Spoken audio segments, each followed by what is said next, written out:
It's Hey Teves, 35 years ago.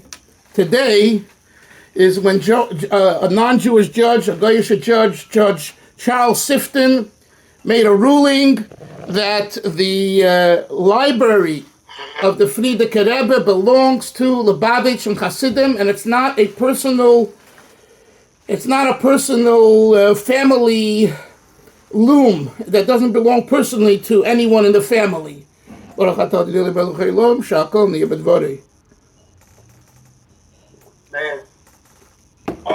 And thank you. And I want to just bring you back a little bit because I don't know if anyone here was there. Yonason might have been there. But it was a very strenuous time for the Rebbe. Never in the Rebbe's years that we knew him from 1941 on was he so stressed to the point that he became sick. He lost weight. He was fasting. The court case took basically 1 month in court every day. And every day buses from Crown Heights went to Manhattan, to Brooklyn, whatever, downtown Brooklyn, to fill the courthouse. And it wasn't a large room, so, they had a goydel who can go in, because it was a small room. And the Rebbe went to the Ohel every single day, and I think it took 30 days or so. And of course, the Rebbe would not eat, only drink something when he would go to the Ohel. That means until 5, 6 o'clock when he would come back, he basically fasted for 30 days. And I know it's hard to believe, but that's what happened. And he lost weight, and it took a toll on his health.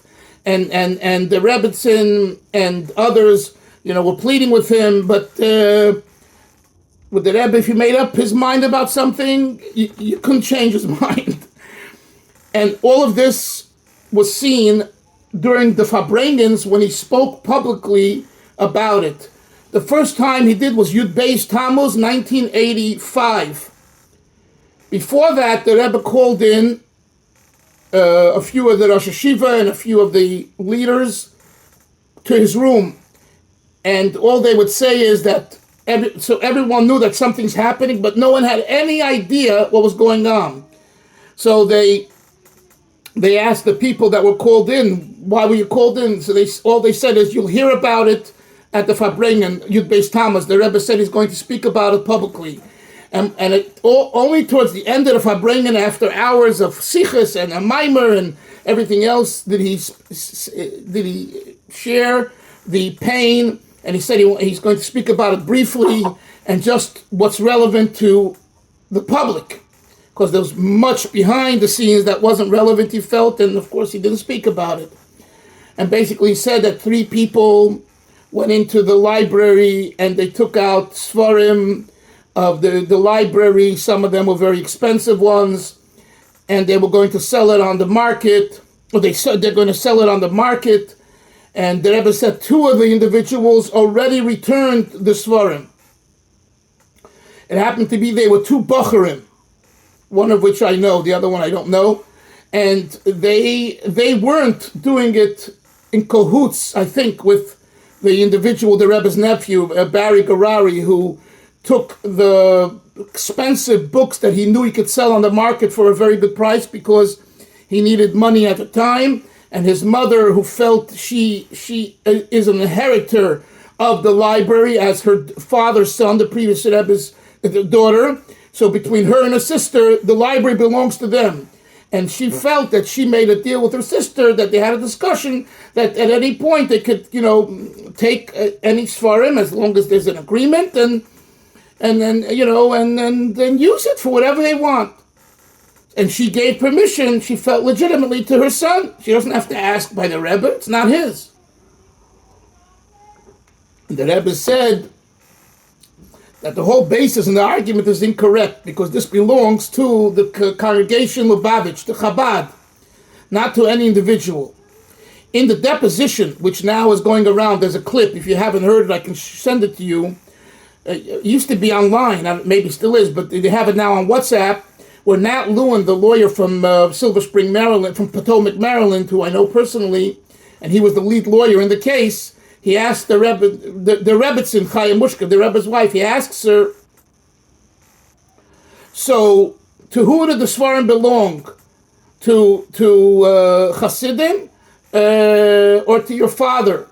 So she said it belongs to Hasidim because the Rebbe belongs to Hasidim.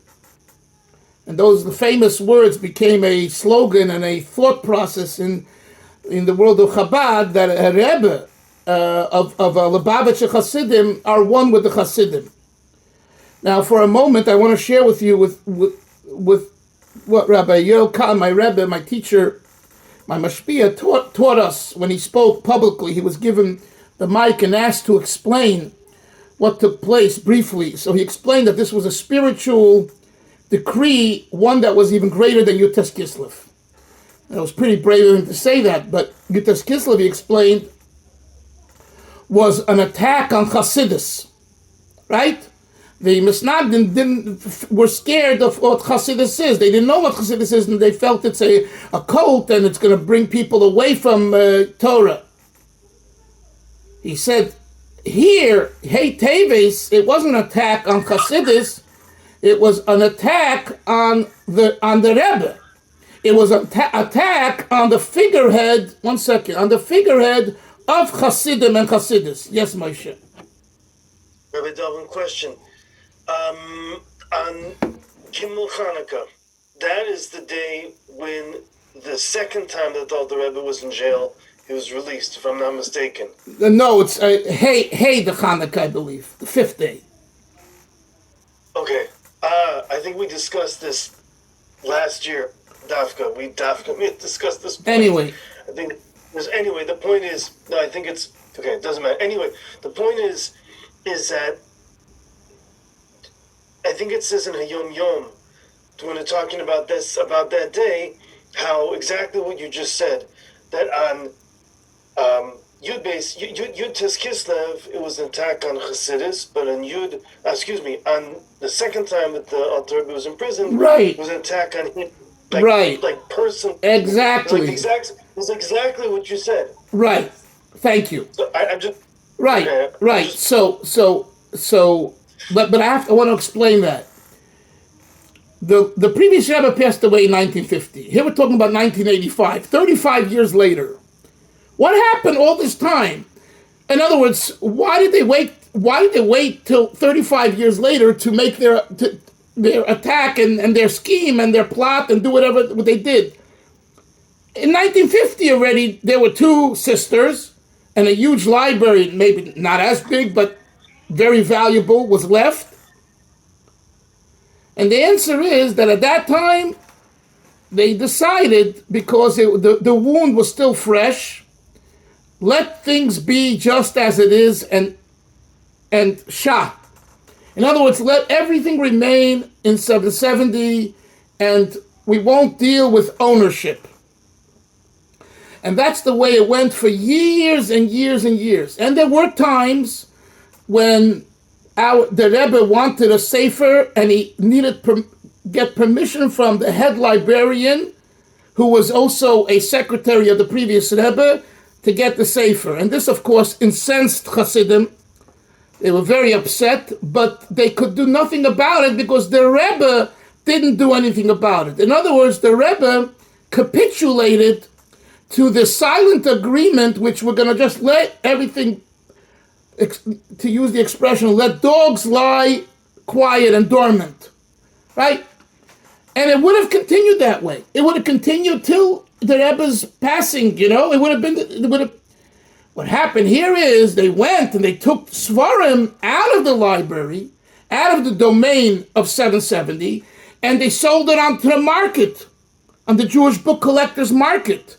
Here, the Rebbe felt, this is not what we agreed to, and here I must stop it now because it will just get worse and worse. Because now it's a group of Seforim, next month it's a second group, on and on and on. And at that time, the Rebbe explained that the Seforim don't belong to us individually, they belong to the community of Chabad. So no individual has a right to go and sell it. That's why, yes. I'm sorry to cut you off. I just wanted to. I'm trying to understand. I mean, I came a little bit late. I'm sorry. I'm middle of mamish work, but my question is that when you're referring to that the Rebbe didn't deal with this issue till much later. What was the machlokas before the whole thing with the books and everything? Where was the split, and who was the split with? The split was with the machlekes was the Rebbe's sister-in-law and her son, his nephew. They never agreed to accept the Rebbe as the Rebbe of Lubavitch. From 1951 on, they were against it. Not that they didn't like him, they liked him.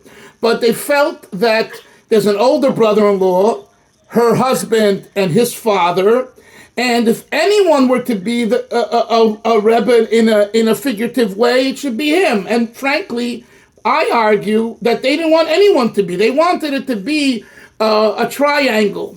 The Rebbetzin, the Chamadina, the previous Rebbe's wife, should remain on top as the wife of the previous Rebbe.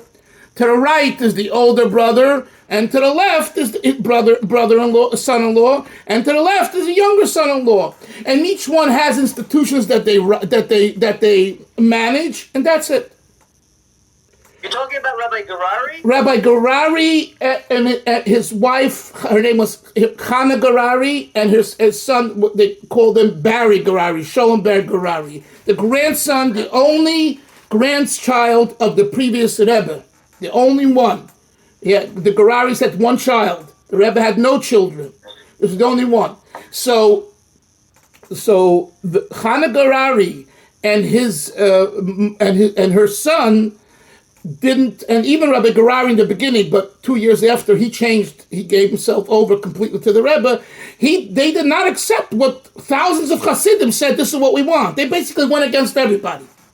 But the way they did it was in a way that, okay, listen, you guys, you could do whatever you want, but we are family, so, you could do whatever you want, but we believe that this belongs to us, and therefore, but she had a sister, the Rebbetzin Chaya Mushka, the Rebbe's wife, and the sister didn't feel like she did, so they agreed to keep it just the way it is.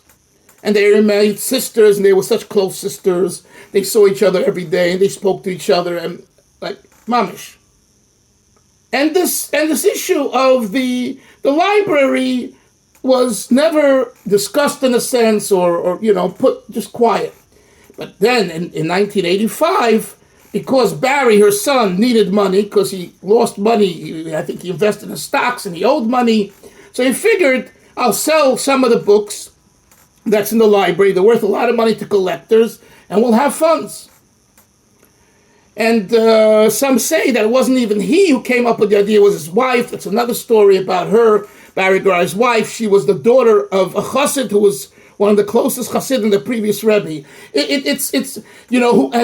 Who also, so she, you have to understand, Barry Garari and his wife, they became not religious at a certain point, and there's a lot to talk about, and it's not for the public. They weren't not following the previous Rebbe and orthodoxy and Hasidus, although in their own right they thought we're the biggest Hasidim because we come from the Schneersons, and we come from the Gararis, and we come from the real, what they call Gesha, the root, the real essence. But practically, they left the university and they, whatever. They didn't cover their hair and shave the beard. I don't want to go into details, but it's all written up. You just got to read. Take out the books and read. And you'll find a lot of it in my books, because in most books they won't tell you the truth. Anyway.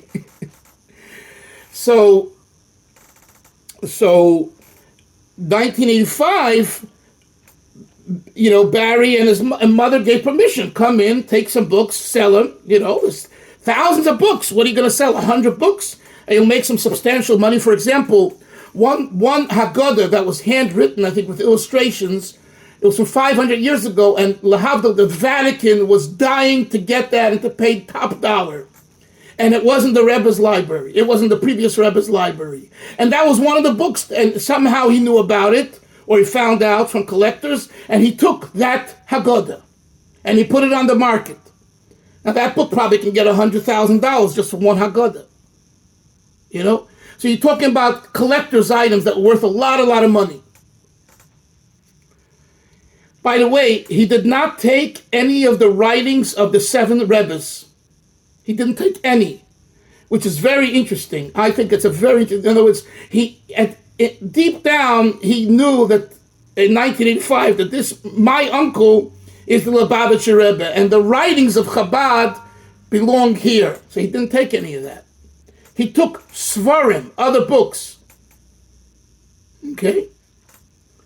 Anyway. But Rebbe, how did he physically take him? I'm trying to understand, how did he get access to take him without anybody stopping him? Okay, good question.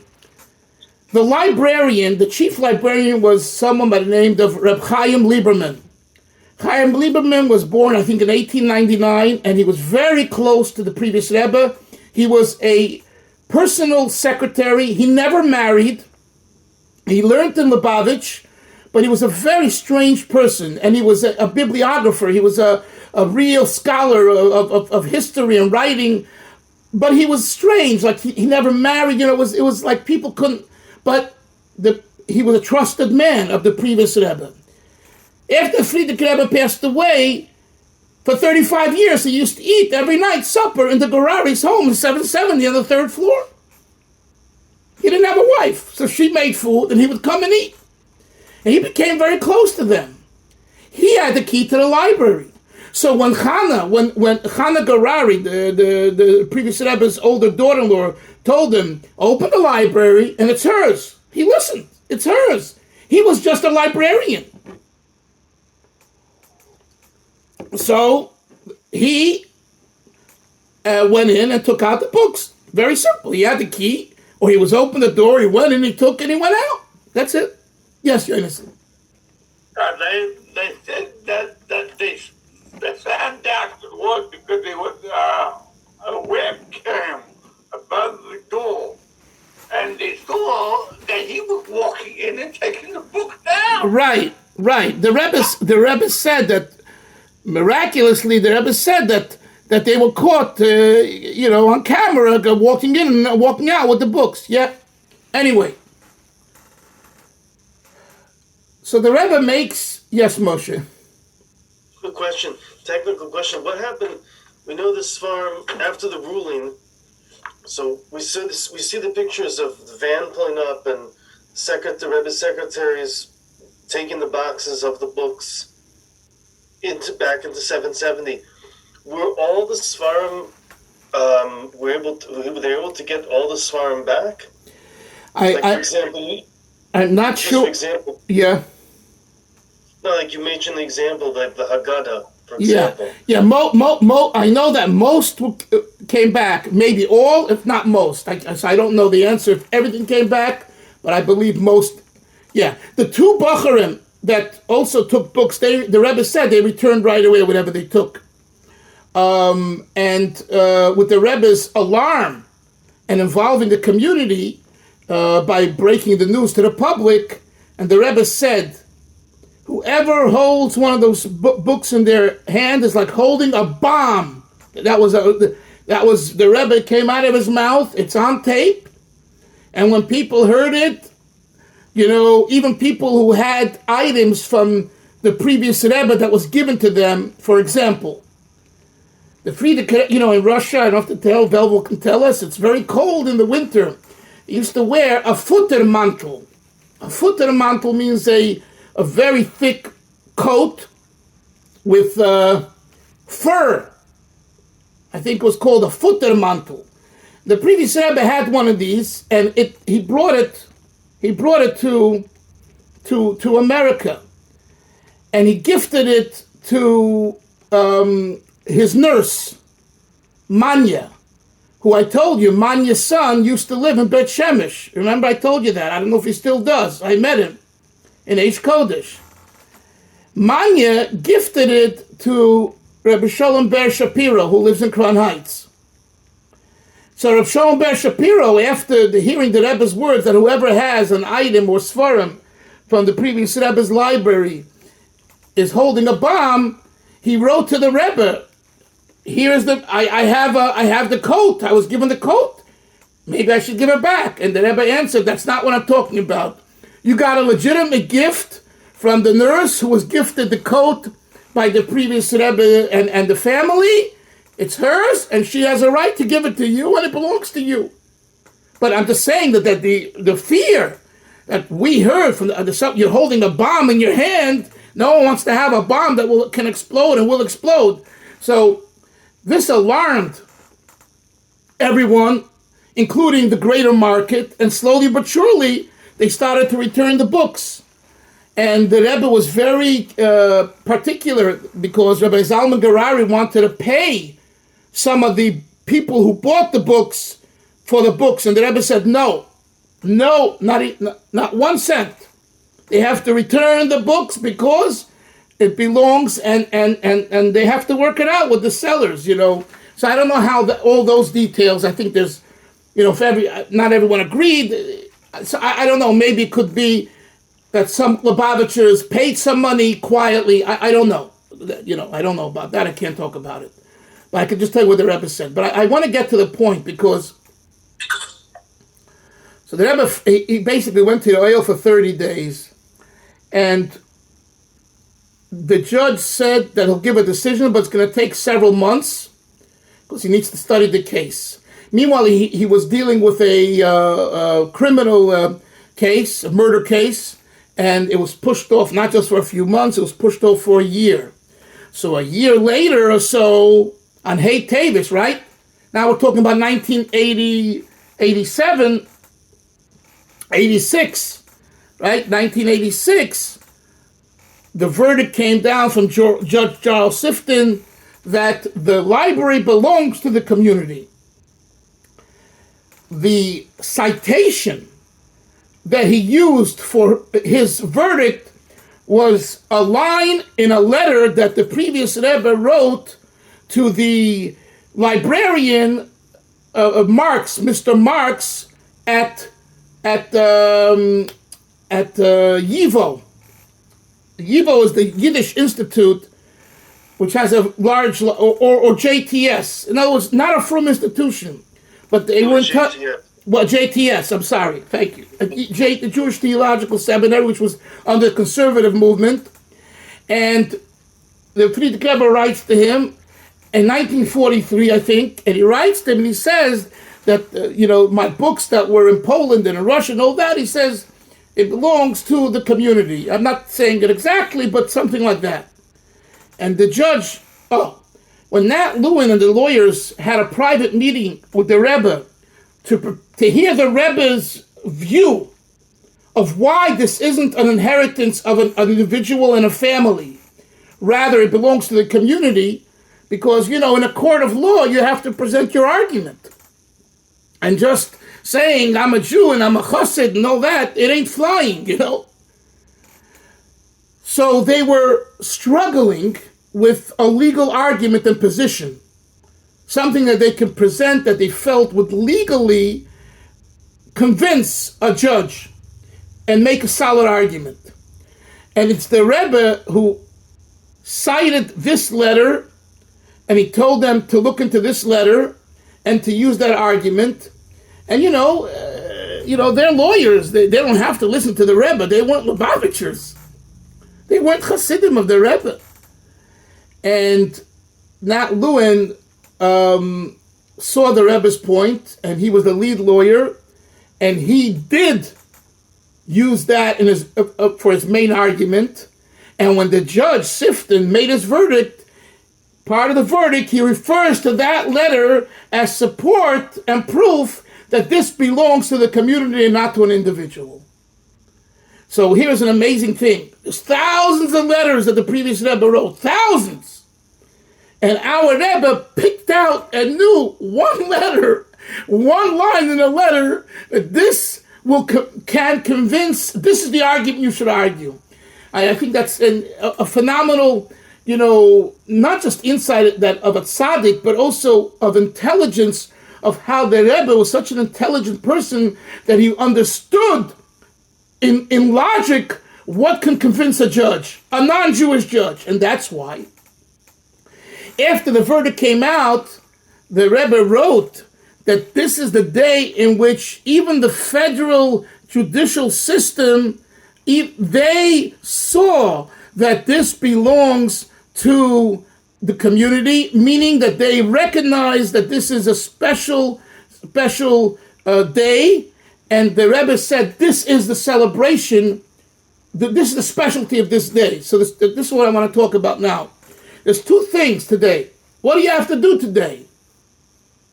The Rebbe said in 1986, after the victory, he says he's going to the Ohel to report about the verdict to his father-in-law, and anyone that wants to write a zettel, a note to the Ohel, he'll take it to the Ohel for prayer there. Thousands and thousands of tzetlach came, like 10,000 came that day. So it's 35 years later. I'm encouraging you very strongly to take today a few minutes. You can do it through the computer. There's ways of sending in your pan, your pidyon nefesh, to the Ohel today, while it's still light by you guys. Try to, if you can't get to it today, then do it tonight. But this is a day of opportunity for brachas. That's what the Rebbe said, so I'm just repeating. Number two, the Rebbe said that people today should learn from Seforim, buy books, bind books. Today we need to do something with Seforim and books. Whether it be to take out books and to learn from them, whether it be to purchase Jewish books and Seforim, whether it be to bind old Seforim that are torn that need to be bound. Those are two practical things that the Rebbe said this day celebrates. And what we understand from the second point is that the Rebbe said, why is it from on high that this decree took place? Why? The Rebbe said, it seems like because we're not using enough the Seforim in the library. They're sitting there and they're not being used. So by extension, he said that if we were to use more our Seforim, purchase Seforim, bind Seforim, today to do things with Jewish books and Seforim, we're correcting to Gesund. We're correcting the issue that brought the decree. This is what the Rebbe said. I'm just repeating. So what would he say today about everything that you can get on the app? No, I don't think that's not having a sefer in your hand. I don't know, but I almost feel, knowing the Rebbe, knowing the way he spoke and the way he thought, holding a sefer in your hand is not an app. You own a sefer. The Rebbe, one of the Miftzoim, one of the 10 campaigns is Bayas Moli Seforim, not Bayas Moli apps. Bayas Moli Seforim. So, this is, I'm convinced that's what they're, apps are good things. I'm not, we all use apps. But we're talking about filling your house with Jewish books, taking out the books. That's why I've always encouraged all of you to have your own Seforim. I've even gone a step further to tell you these sheets and handouts, I don't like that. Have your own sefer. If you want to make notes, make it it becomes yours. It's a treasure. Look. So Rebbe, can you send out, because today in Beit Shemesh they're open till 7, can you send out which Seforim you think that we're going to do in the next few months, and then this way, we can make a tikkun today? That today, okay. Till 7 o'clock he's open. Okay, I could send out. I mean, most of you have, but the sefer that we've been using, because we still have, it's 3 volumes. We've only really used 1 volume, but I could send a note. It's not a problem. But the nekuda is that when you and the celebration after the verdict was 7 days of what some might call partying, but l'chaims and dancing. But then I want to tell you something. Then there was an issue where they wanted to depose the Rebbe. There was some kind of issue after this.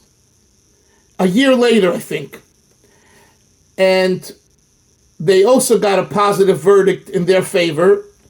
And the Rebbe was going to the Ohel, and everyone was waiting outside as he was going to leave to the Ohel in the afternoon, and he was very upset, and he was telling off people, "What are you doing here? Go inside and learn." And everyone got so scared, and everyone ran away. It's on video. And that too was very shocking, because for the Rebbe to get so upset, it was very surprising. And what happened over here? So the way Hasidim explained this is, the first luchos that Moshe gave us were with much fanfare. The first victory of Hey Teves was very much with a lot of fanfare, singing, l'chaim, etc. But then the luchos shattered, and we got the second set of the luchos, the commandments, and it says that it was not with fanfare, it was rather quiet. The second time that the verdict came in, the Rebbe didn't want kind of the feeling, "Oh, we beat you. We won over you."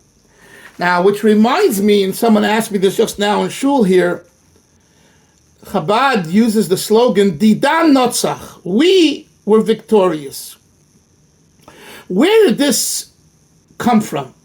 So the Rebbe himself said that there's a medrash, and the medrash says that there was a Shin Dalet, there was a devil, like a negative force, that wanted to hurt Jews in a certain city. And the rabbi announced, "Bring your pots," to all the Jews, "bring your pots and pans and to the water, and we're all going to make a lot of noise, and we're going to scream, Didan Notzach, Didan Notzach. And our noise will outdo the negativity of the Shin Dalet." The Rebbe said that's a medrash. So the Rebbe said what the implication is, that there was some kind of negative force trying to hurt the Jewish world and the Jewish community and the Chabad community. And the verdict is the analogous to what the Medrash says, that they said, Didan Notzach, we won, Didan Notzach. But as I told you, the Didan Notzach, and it's interesting, one more thing I want to tell you. When the Rebbe came to Mincha, after the verdict was announced, 2 o'clock in the afternoon or so, 2 o'clock, and Mincha 770, the Rebbe would daven at 3:15. He came in and he gave tzedakah to children, as he did every time on his way in, and he outwardly, you didn't see any emotion. And the place was screaming, Didan Notzach, 5,000 people, Didan Notzach. You would think the Rebbe would make with his hand, and nothing. Like nothing happened. Which is very interesting.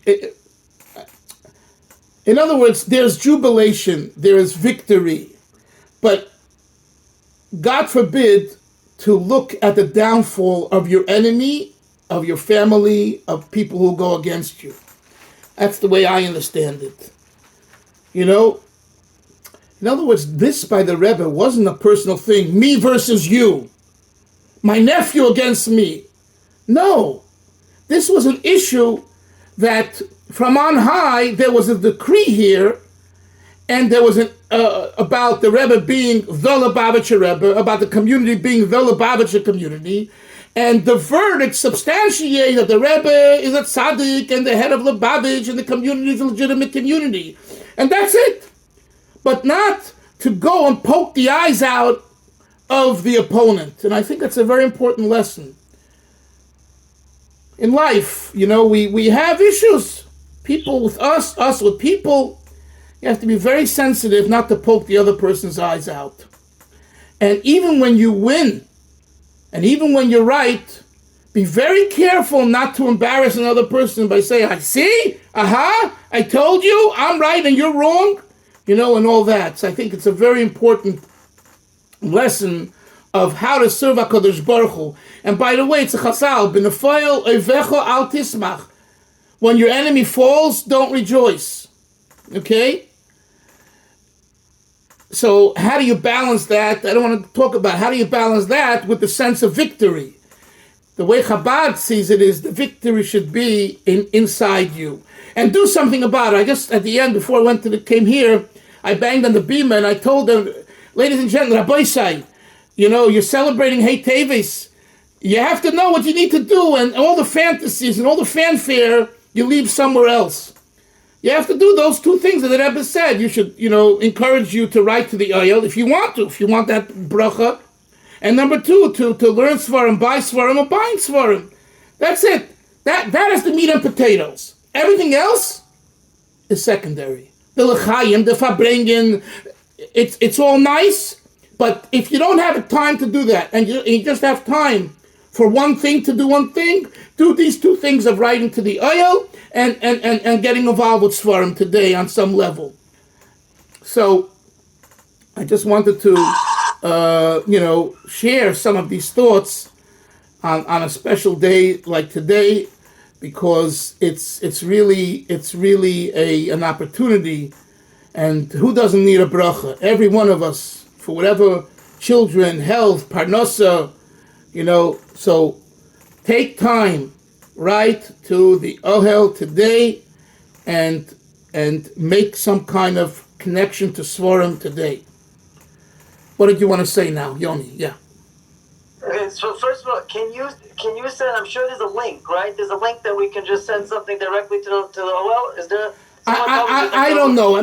Maybe Moshe, someone knows. I don't know these things. That I'm running around today. I don't have the time. And second thing, but more important, isn't it like the reason why we don't say on Pesach full hollow is so that we have to, because of Hashem destroyed all our enemies, right? So we have to have a sensitivity. Yes. So it's kind of that kind of thing. Yes. But again, it is a day of celebration. It's a happy day. But even though listen, we stand under a chuppah and we break a glass. Like I told my class here yesterday, who is mournful and who is upset standing under the chuppah? Everyone's happy. But we just broke a glass for the destruction of Beis HaMikdash. That's part of our Jewish experience. You have to be, modest, controlled, The tendency is when you feel victorious and you feel big by yourself. Ooh! What does Torah teach a Yid? Be humble. Even at the time, be humble. Avram, are you familiar with this history that I shared today, Avram? Yes, I am, baby, yeah. I'm familiar, yes. Okay. Velvel, anyone have a question? Moshe, What? Moshe, it's just a book sale at Chabad today? Yes, there's a book sale. What time to start? Yes, Chabad and Dolev. There's a big sale. I sent pictures to everybody there in the group. He sent it to the group. Go over there. Take a few minutes. Bring your children. I'm right next door. Okay, bring your children. But share this with your children and grandchildren. This isn't just for us. This is for others and friends. Yeah. Okay. What time is it now? I don't have the watch. What time is it? 3:23. 3:23. Okay. So l'chaim, everyone. Next week we'll start a new mimer. I'm going to let you know Sunday, Mitzvah Shem, which mimer. Okay. L'chaim. Shall only have simchas. Mashiach should come. We should all be together in Yerushalayim, Yirakodesh, Amen v'Amen. L'chaim. Amen. Good Yom Tov. Good Yom Tov. Sei gesund, everyone. Take care. Hatzlacha.